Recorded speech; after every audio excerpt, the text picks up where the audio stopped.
Assalamualaikum warahmatullahi wabarakatuh. Hai teman-teman, kali ini saya akan membahas tentang penegakan HAM dan keadilan gender. Teman-teman pernah nggak berpikir bahwa setiap manusia tanpa membedakan jenis, kelamin, ras, agama, atau status sosial berhak untuk hidup, belajar, bekerja, dan diperlakukan secara adil. Namun sayangnya di berbagai tempat hak-hak itu masih sering dilanggar. Perempuan masih dianggap lebih rendah, anak-anak masih dipaksa bekerja, orang berbeda pandangan dibungkam. Inilah tantangan yang harus kita jawab bersama-sama. Nah, apa kalian tahu apa itu HAM? HAM atau hak asasi manusia adalah hak dasar yang dimiliki oleh setiap manusia sejak lahir. Hak untuk hidup, hak mendapat pendidikan, hak berpendapat, hak bekerja, hak bebas dari kekerasan, semuanya adalah bagian dari HAM.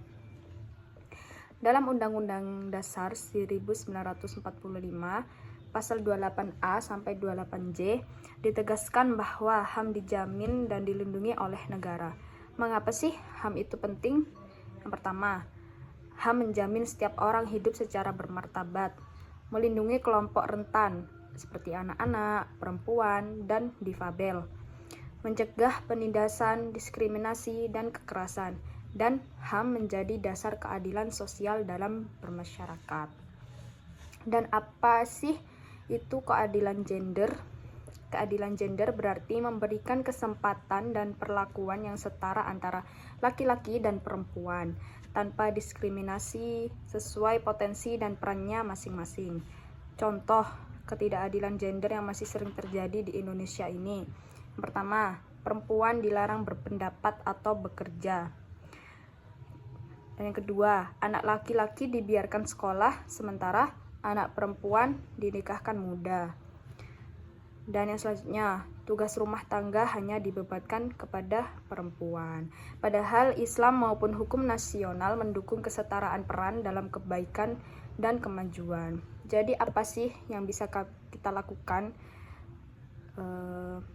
dari ketidaksetaraan gender dan tidak keadilan HAM di Indonesia ini? Yang pertama yang bisa kita lakukan adalah meningkatkan kesadaran kita bahwa setiap orang punya hak yang harus dihargai. Dan kita bisa menolak kekerasan dan diskriminasi baik dalam kata, tindakan, maupun kebijakan. Memberikan ruang yang setara kepada laki-laki dan perempuan untuk belajar, memimpin, dan berkarya. Mendukung regulasi dan pendidikan yang berpihak pada hak-hak asasi manusia. Jadi itulah teman-teman penegakan HAM dan keadilan gender di Indonesia ini. Penegakan HAM dan keadilan gender bukan hanya tugas pemerintah, tetapi juga tugas kita semua sebagai manusia yang berakal dan beradab. Mari kita jadikan lingkungan, rumah, sekolah, pesantren, masyarakat, dan lain-lain sebagai tempat yang aman, adil, dan setara untuk semua. Karena ketika satu hak dilanggar, itu adalah ancaman bagi semua. Dan ketika satu suara dibungkam, itu adalah luka bagi kemanusiaan. Bersama kita bisa menegakkan HAM, mewujudkan keadilan gender, membangun masa depan yang lebih adil. Sekian dari saya. Wassalamualaikum warahmatullahi wabarakatuh.